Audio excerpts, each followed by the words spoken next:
you look at this board, you're already probably confused as to how this thing would work.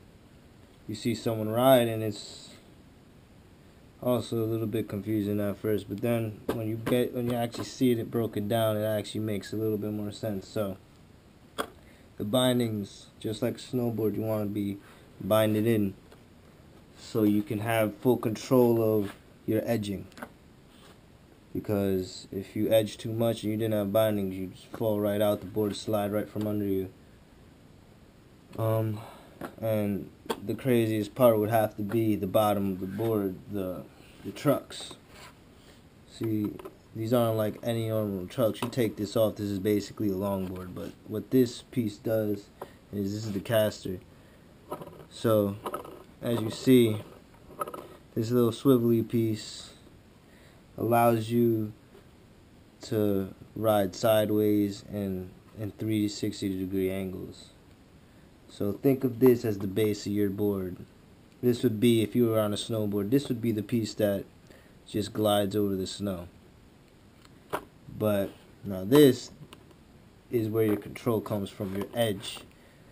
The more pressure you put on the center of the board, the more you're going to use the casters to glide sideways or whip in a 360.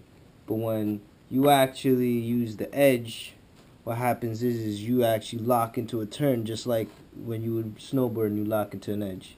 So in retrospect, this is one crazy design that some madman thought up, but very happy he did, because this board is one of a kind, and for the people that have never tried it, it's so worth a shot. But this is no joke.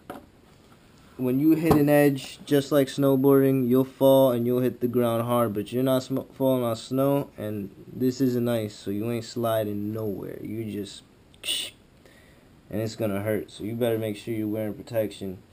But you always want to make sure your setup's nice and good. You want to make sure your wheels are nice and tight, but not to the point where your wheels don't spin.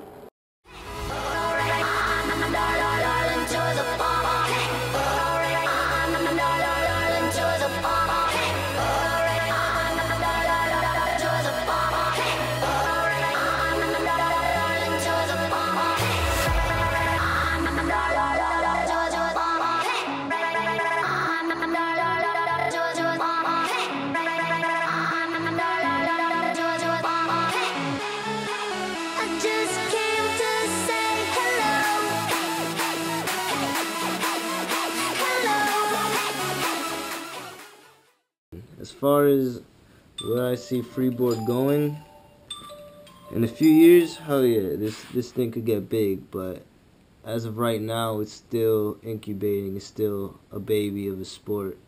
Like, not too many people are familiar with it.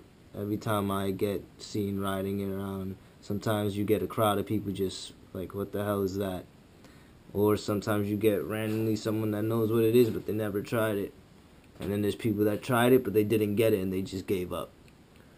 So, like, freeboarders are a rare breed, but in a few years, there's bound to be some crazy competition out there.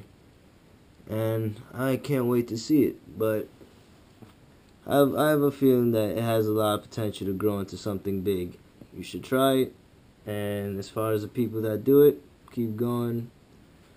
But just remember, it's not something easy. And it's going to take some time to get used to, but there's nothing like it, and unless you ride it, you'll never understand. And the feeling you get going down a hill in this complete control, it's like meditation.